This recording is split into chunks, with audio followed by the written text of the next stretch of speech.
Before we can enjoy the sweet release of summer, there's one final obstacle we all have to go through. Yes, I'm talking about those dreaded exams. A lot of you have probably already taken them, and if so, congrats. Hope you passed, I guess. But if you're like me facing exam week, then you know it's not an easy task. So with real life tests on my mind, I started to think about some in-game tests, or puzzles rather, within the Pokemon universe. Today I wanted to talk about some of these tests I found to be pretty difficult, and while these aren't your standard Scantron and number 2 pencil tests, they are still things I found to be pretty challenging. So let's just dive right in.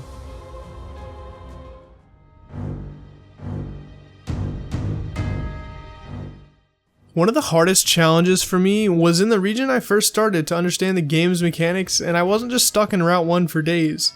Hoenn's Victory Road just threw challenge after challenge at you. Between the twisting maze of the dungeon and the slew of trainers you had to face that slowly chipped away at your health, only to hit you with the mother load right when you see the light at the end of the tunnel.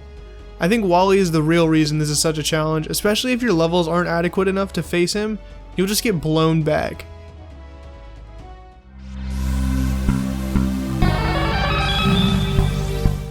I hope you're ready to do some cave exploring. Let's gear up and set out to the Cerulean Cave, but only after you beat the Elite Four. Now the actual cave that you have to traverse through isn't actually that difficult in terms of navigation, but it's filled with some pretty annoying Pokemon. Between the effect-sporing Parasects, plentiful amounts of Golbats, exploding Electrodes, and shadow-tagging Wobbuffets, this cave was not easy to navigate. It almost reminds me of a cereal box. You gotta sort through all the crap to get to the bottom where the prize is at. Except this time the prize is Mewtwo, and when you get there your team is most likely torn to shreds with status conditions galore. You know, on second thought, maybe they aren't the same after all.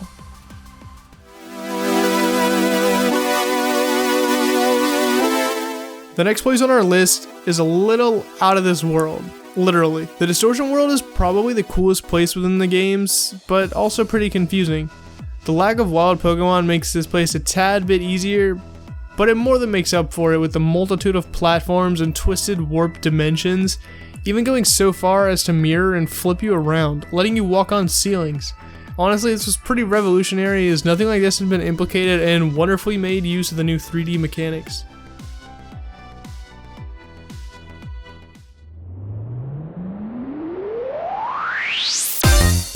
I know it's summertime, but where we're going next on this list, you might want to bring a jacket. Our next stop on this list are the Seafoam Islands. This place isn't exactly challenging, but having to use strength to block off the water currents can be a pretty tedious task.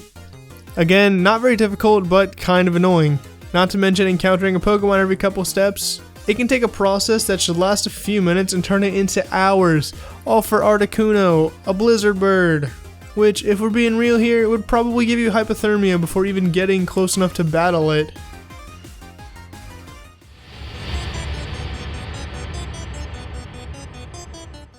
And the number one most difficult puzzle for me was figuring out how to use the fucking Dreamworld.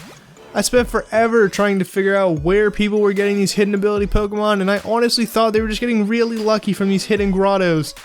But then one day I was talking to one of my friends and he told me about visiting the Pokemon GTS to access more Pokemon that the grottos didn't offer.